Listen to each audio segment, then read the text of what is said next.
Num momento como esse, nós olharmos só para aqueles que têm, na verdade, no quadro nacional, os mais altos salários, no Executivo, no Legislativo e no Judiciário, não é correto, não é decente.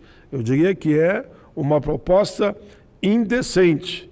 Eu espero que... Porque eu pergunto quem é que está propondo para colocar na pauta. Ninguém tem assumido a responsabilidade de quem propôs colocar na pauta. E os salários do Executivo e do Legislativo terem um aumento num momento desses, eu acho que é um despropósito que depõe contra os homens públicos, depõe contra os partidos e depõe, naturalmente, todos aqueles que, de uma forma ou de outra, estarão contemplados se esse desastre acontecer. Mas eu penso que o dilema dessa decisão vai caber aos senadores e senadoras no momento que o Brasil está vivendo. Não só o limite da PEC do teto, dos gastos, mas também o impacto que isso terá sobre os vencimentos dos senadores, dos deputados federais, deputados estaduais, dos vereadores. É essa a grande questão, o efeito cascata desse reajuste. E, por enquanto, não temos ainda uma condição, um dispositivo legal ou constitucional de limitar apenas o reajuste ao Ministério Público ou ao Poder Judiciário para que não impacte e não seja esse efeito cascata sobre o reajuste para os poderes, para o Poder Legislativo. Então, essa ponderação foi feita. Caberá agora ao plenário do Senado tratar dessa questão. O reajuste proposto terá um impacto de 6 bilhões de reais, é o que está se estimado, que é metade do que se gasta hoje com o ensino básico em nosso país, apenas para efeito de comparação.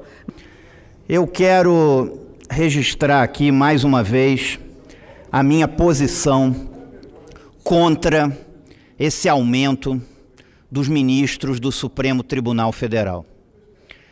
Em setembro, no dia 4 de setembro, eu tive nessa tribuna fazendo um pronunciamento contrário a esse aumento, quando ele começou a ser discutido.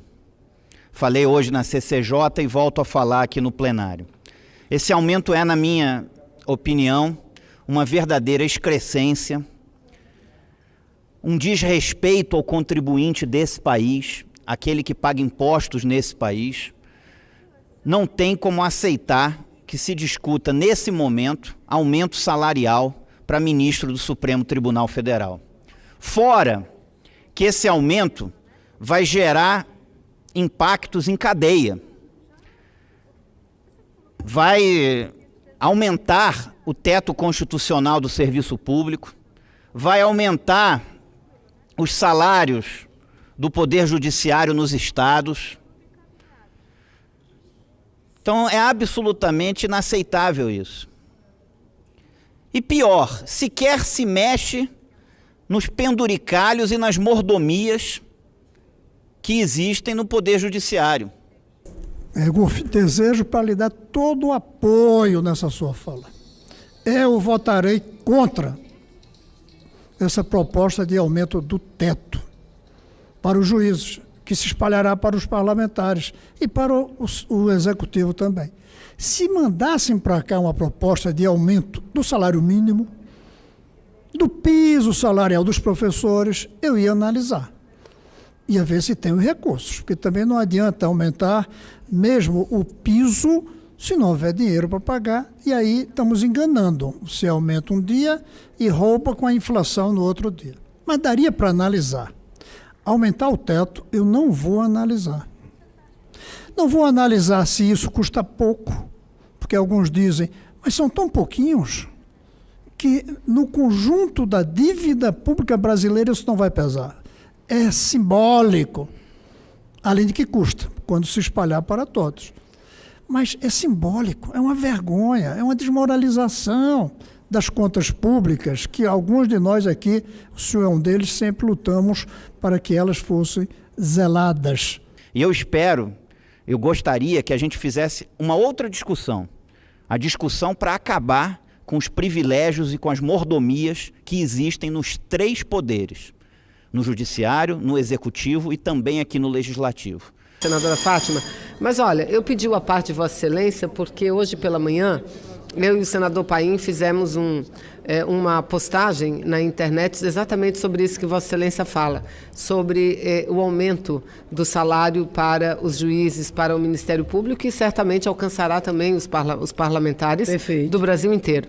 E nós fizemos essa manifestação pública registrando o nosso voto contrário, a nossa posição contrária.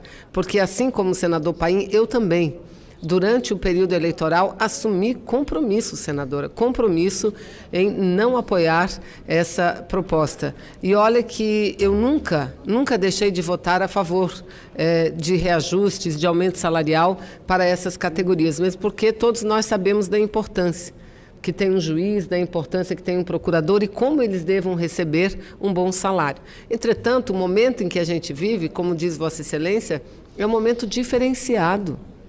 Bolsas Famílias estão sendo cortadas. O FIES, mudaram recentemente a lei do FIES, que diminuiu drasticamente o número de pessoas que têm acesso ao financiamento. Por quê? Porque eles diziam que custava muito caro para o Estado brasileiro. Não havia necessidade de fiador, o juro era praticamente zero e ainda tinha um período de carência depois de formado. Acabaram com isso tudo, agora exigem fiador, não tem mais carência e juro de mercado. Por quê? Porque dizem, este governo, que não suportam esse gasto. Mas como vai suportar então o aumento? O cálculo feito pela consultoria do Senado dá conta de que esta matéria impacta as contas nacionais em torno de 6 bilhões de reais. E aí vale perguntar como fará o Estado quebrado e falido do Rio de Janeiro. Como fará o Estado quebrado e falido do Rio Grande do Sul e até de Minas Gerais. Porque existe o efeito cascata. E este impacto trará aos nossos estados enormes impactos. Há pouco conversava com o senador Ronaldo Caiado, eleito governador pelo estado de Goiás. E o mesmo senador Ana Amélia me afirmava que este projeto impacta em 800 milhões de reais as contas públicas do estado de Goiás por ano. Portanto, é bom que tenhamos a dimensão daquilo que estamos votando aqui e, sobretudo, das consequências para a deterioração ainda intensa das questões fiscais em nosso país. Não há previsão na lei orçamentária, não há previsão na lei de diretrizes orçamentárias. Portanto, prosperar com esta matéria é uma violação clara ao artigo 169 da Constituição Federal. Como se não bastasse essa violação constitucional, há ainda a Lei Complementar 101 de 2000, que foi um marco na organização das contas públicas do nosso país, a chamada Lei de Responsabilidade Fiscal, que no seu artigo 21 determina: é nulo de pleno direito o ato que provoque aumento da despesa com pessoal e não atenda, primeiro, as exigências dos artigos 16 e 17 desta lei complementar. E o que diz... Para concluir, senador. Eu peço a Vossa Excelência um pouco de paciência para que eu possa fazer a minha manifestação, até porque fui relator na Comissão de Assuntos Econômicos e eu tenho para comigo mesmo, para com minha consciência esse dever, e como me aprofundei no tema, eu quero compartilhar e socializar com todos os senadores, para que depois não venhamos afirmar que votamos sem saber, não. Nós estamos sabendo que nós estamos votando.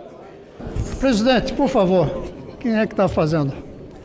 Não é possível que se aumente teto... Eu estou ouvindo bem, Vossa Excelência. Teto de salário e não aumente o volume... Primeiro que não sou eu que estou votando, eu não voto, eu só pauto, presidente, senador. Mas eu agradeço... Vossa Excelência pode falar o que quiser, agora não me acuse daquilo que eu não estou fazendo. Não acusei não, senador. Eu apenas quis fazer uma ironia comparando. Mas as ironias são piores do que as palavras. Mas não seria o senhor, seria talvez algum técnico. Eu só quis dizer que nós estamos aumentando teto de salário. É preciso que o som também seja bom, como o senador Requião pediu. E eu repito, senador Requião, já que o senhor lembrou que o som estava baixo, que nós perdemos as eleições. A maior parte de nós, eu inclusive, claro.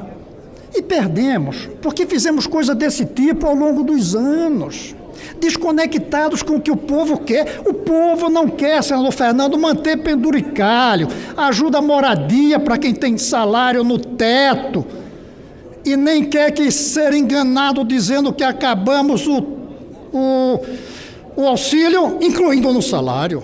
Então coloquemos no salário mínimo ajuda moradia.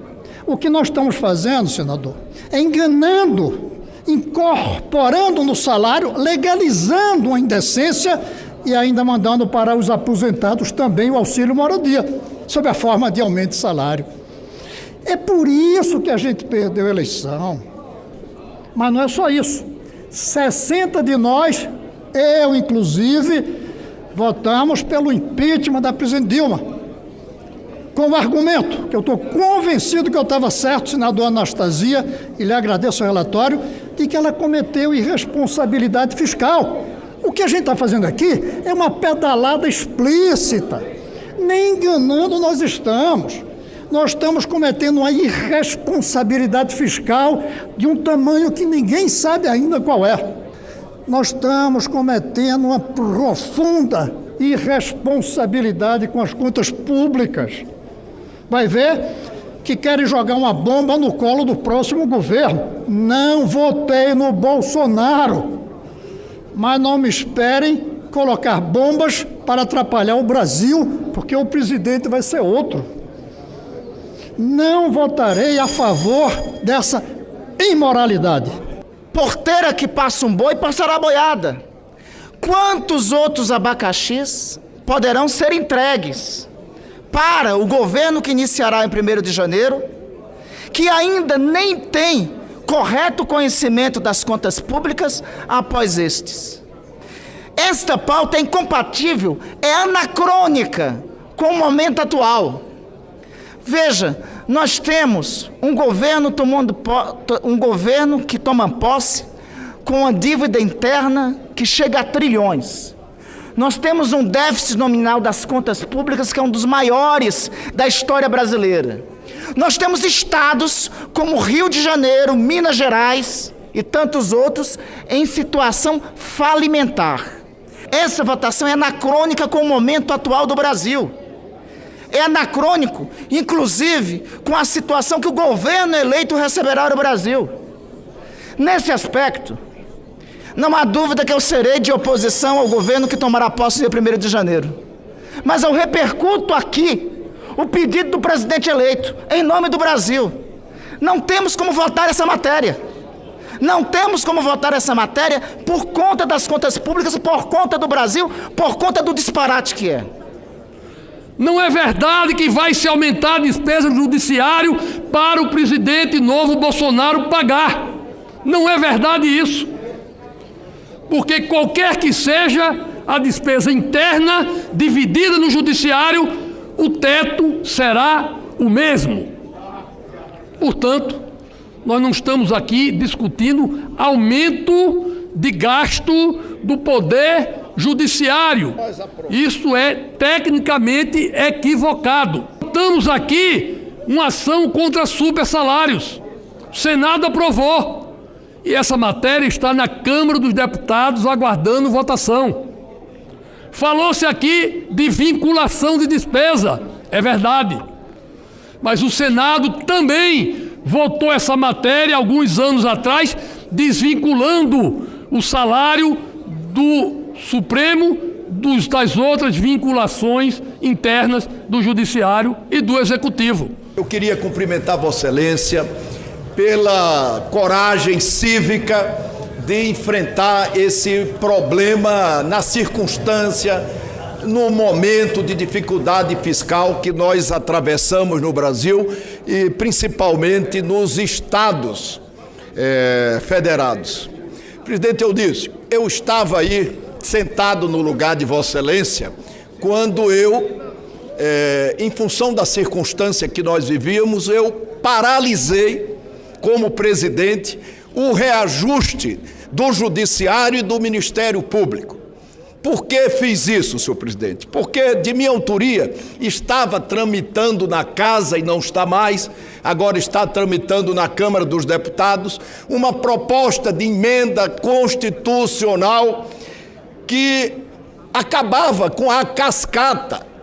Porque isso, senhor presidente, é uma punição ao Supremo Tribunal Federal, que toda vez que nós vamos fazer o reajuste dos salários dos ministros do Supremo Tribunal Federal, nós temos que arcar, do ponto de vista dos estados, com esse ônus todo. Presidente, não falo por ninguém, falo só por mim, que eu vou ajudar nesse momento a não trincar as relações entre os poderes e dando, senhor presidente, um crédito de absoluta confiança ao presidente do Supremo Tribunal Federal, de quem eu ouvi que vai acabar com o auxílio moradia e vai retirar outros penduricalhos. E eu queria pedir mais a Vossa Excelência, pedir ao presidente Toffoli, pedir ao presidente eleito, que nós temos que, na sequência, fazer mais. Nós temos que aprovar a proposta de emenda à Constituição, já aprovada nesta Casa, que está tramitando na Câmara dos Deputados, que desvincula, senhor presidente, os reajustes dos salários dos ministros do Supremo Tribunal, das demais autoridades que pegam bigu nessa cascata. O PT, obviamente, encaminha voto não, mas há na bancada pessoas que têm uma posição diferente nessa matéria. Achamos que não era oportuno estar sendo pautado agora, mas fica registrado o voto não nessa fase da votação e, obviamente, depois tem alguns colegas que, inclusive no meu caso, vamos votar sim. Vanessa. Voto não, presidente. Vota PCdoB. não. Senador Otto Alencar. Senhor presidente, o PSD libera a bancada a votar de acordo com a consciência de cada um dos seus senadores. No meu caso pessoal, vou votar o voto sim a favor do projeto. O PTB libera a bancada, mas eu especificamente vou votar pelo sim e comungo com o senador Renan que não é hora de a gente trincar essa relação, até porque é verdade que o judiciário tem o seu próprio orçamento e, naturalmente, hoje o problema do Brasil não é esse reajuste que o judiciário está fazendo. Senhor presidente, o PROS vota sim. PROS vota sim. Senhor presidente democrata, libera a bancada. Eu, pessoalmente, pelas razões expostas, a favor e contra que aqui foram colocadas, e pela minha avaliação, o meu voto será sim. A bancada está liberada. Presidente, a rede encaminha o voto não. A rede encaminha voto não. Presidente, anunciar aqui meu voto favorável ao projeto de lei e eu não tenho nenhuma preocupação quanto a isso. Eu acho que nós vivemos um país, muitas vezes, de hipocrisia, tenta se nivelar as pessoas por baixo e os nossos poderes têm um orçamento próprio para eles estarem fazendo essa remuneração, esse aumento de salário. Tem mais de 4 anos que esses poderes não recebem aumento. Portanto, eu acho que nós temos que ter consciência, não ficar jogando para uma plateia e ter responsabilidade com os nossos atos. Meu voto é sim. Vou encerrar a votação. Está encerrada essa votação.